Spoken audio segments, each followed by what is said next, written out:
In the headquarters of Denning Pharmaceutical, former employee John takes the elevator and opens his suitcase to reveal he has a gun. On the executive floor, he quickly kills several higher-ups and goes back to the reception, where he sees the police. John says that somebody had to do something and then he self-deletes. Afterward, news programs explain that Denning Pharmaceutical is releasing a new medicine, which is getting FDA approval even though is causing fatal side effects that have already killed 3 people. Because of this, the company is facing a major lawsuit and its stocks are falling, so they're trying to get rid of all the evidence. An important layer called Alan decides to take the case against the company, which will greatly affect his career.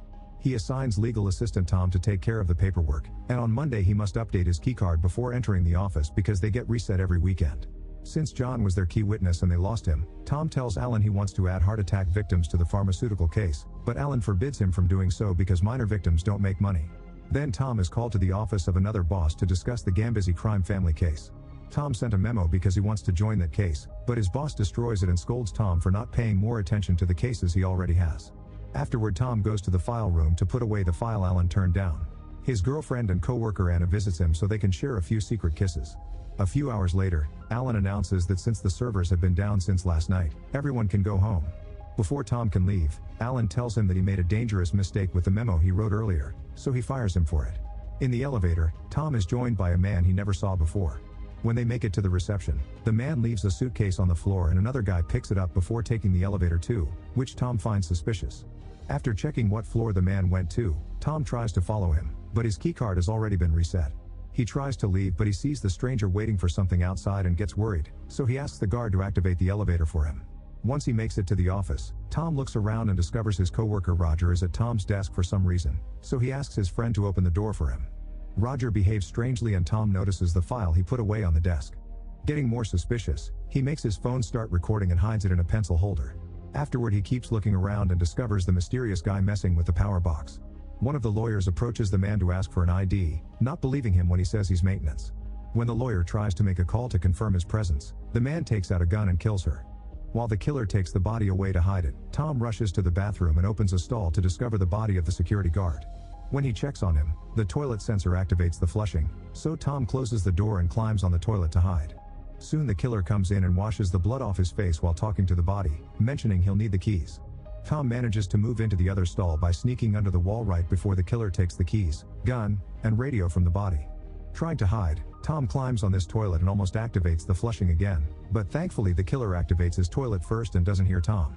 Then the killer destroys the radio and leaves to shut off the fire sprinkler before going into the file room, where he installs some explosives. Meanwhile, Tom rushes to the break room and finds Roger, so he tells him about the killer before they rush into the elevator. Unfortunately, it isn't working, so they run down the corridor and try the emergency exit.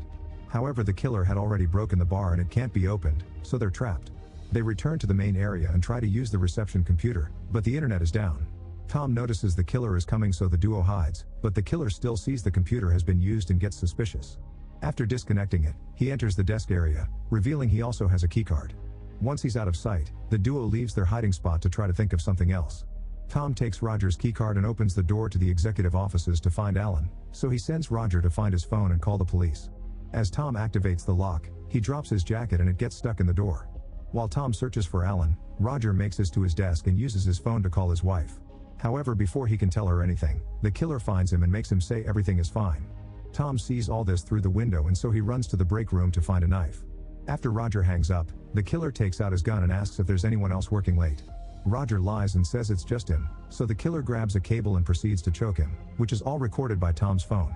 By the time Tom comes back, there's nobody at the desk. He grabs his phone and tries to call 911, but it runs out of battery. After connecting the charger, he looks around the office and finds Roger's body in his chair. At that moment, the killer comes back and sees the jacket at the door, so Tom grabs Roger's keycard and quickly hides in the closet, where he's startled by the lawyer's body. Meanwhile, the killer begins dragging Roger's body while making a call on his own phone, complaining to someone because nobody was supposed to be up there. Suddenly, Tom's phone gets enough charge to start ringing. The killer checks it out and after dismissing Anna's call, he discovers the video of his murder. He immediately deletes it and looks at the settings to find Tom's name and picture. Realizing this is the jacket's owner, he calls out Tom's name, but Tom stays hidden under a desk. After the killer leaves, Tom runs into another office and lights some paper on fire to try to activate the fire alarm, but it isn't working either. Suddenly, Tom notices someone in an office in the neighboring building, so he makes a bigger flame inside the trash can and pushes it against the curtains to start a proper fire. This gets the neighbor's attention and Tom makes a gesture to ask him to call for help. Unfortunately, the killer smells something burning, so he grabs a fire extinguisher and rushes to the fire. Tom sees him and runs away before the killer comes inside to put out the flames, then he pretends he's using the phone so the neighbor won't call for help. Minutes later, Tom makes it to the reception and uses the computer to create a new keycard. The killer almost finds him, but he puts the computer in sleep mode and hides under the desk. After the killer leaves, Tom resets all the locks and now the killer can't use his card anymore. Afterward, Tom turns off most of the lights in the building and rushes to Alan's office, only to find him chatting with a woman. At that moment the killer shoots the office lock, so Tom hides behind the door. The guy seems to be familiar with Alan, but when the woman takes out a gun, he immediately kills her. Then he takes her gun and leaves, telling Alan to stay in his office. Once they're alone, Tom asks about the woman's identity and Alan reveals she's part of the Gambizzi crime family. She was supposed to testify against her husband, so Alan guesses the killer was sent by the mafia to shut her up. At that moment they hear a weird noise and discover the killer is trying to get into the file room by hitting the door with an axe, but it's impossible because it's reinforced steel and bulletproof glass. Afterward, Alan and Tom try to escape but must hide when they hear the killer coming. The guy arrives with the janitor and does an impression of his voice, asking Tom to come out or he'll die. Suspicious, Tom asks what nickname he always used for the janitor and obviously the killer doesn't know, so Tom guesses the janitor is already dead. Next the criminal turns the elevators back on, trying to make them come out. Alan and Tom check the corridor and find the janitor's body with a note that says you win. At that moment they hear a phone ringing and rush to the desk, only to be shocked when Tom finds his own number calling. Alan guesses it's a trap and tries to escape, causing the killer to shoot him in the arm. The duo starts running away and the killer chases them as he continuously fires at them, so they hide in an office where they can lock the door. This one isn't reinforced though, so the criminal uses the axe to break it down. By the time he catches up to them, they're already getting into the file room. Tom tries to use the killer's phone to call for help, but it's protected with a password. The man still has Tom's phone and since it doesn't have a PIN, he texts Anna to ask her to come over. Desperate to help her, Tom gets an idea and starts using the copy machine. At the entrance, the killer lets Anna in and holds her at gunpoint, asking for her phone to destroy it. At that moment Tom shows up and offers to exchange the keycard for Anna, but the killer isn't convinced until Alan also comes to manage the negotiations. After the gun is dropped, Alan takes the card to the criminal, who lets go of Anna but takes out the guard's gun. Alan pushes him to save Anna, so the killer punches him and drags him to the file room. There he complains that Alan didn't clear the office, meaning they've been working together.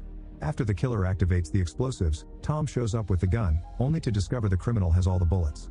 Alan uses the chance to run and the door closes, leaving the killer locked in the file room. He tries to get out with the keycard but it doesn't work because Tom gave him a fake one he made with the copy machine. Suddenly the explosive goes off and starts a fire on the file shelves. The killer tries to put it out to no avail and passes out because of the smoke. Then Tom comes inside and after throwing the gun away, he puts the fire out by pushing the shelves and making them fall. Suddenly the killer wakes up and attacks Tom, so a fight ensues. The man quickly overpowers Tom and Anna cuts in to help, but she only gets punched. Tom uses the distraction to punch the guy and after they both fall, Alan shows up and shoots the killer. Before dying, the man whispers the numbers 11 to 22 and Tom takes the keys from his pocket. While Anna uses the keys to activate the elevators, Tom goes back to the desks and finds the case file, where he discovers that the pharmaceutical company wanted to get rid of all of the evidence.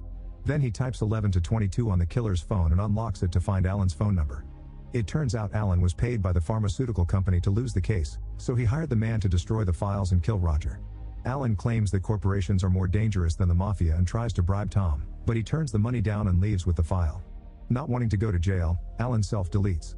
Soon the police arrive, so Tom rushes to leave with Anna before they can be seen. In the file room, the copy machine is making thousands of copies of the case evidence. This is found by a cop, who happens to be the guy who left the gun for the killer. The officer finds Tom's phone in the killer's hand and immediately calls a hitman to send him after Tom to silence him. Make sure to subscribe and turn on notifications so you can watch more videos like this. Thanks for watching.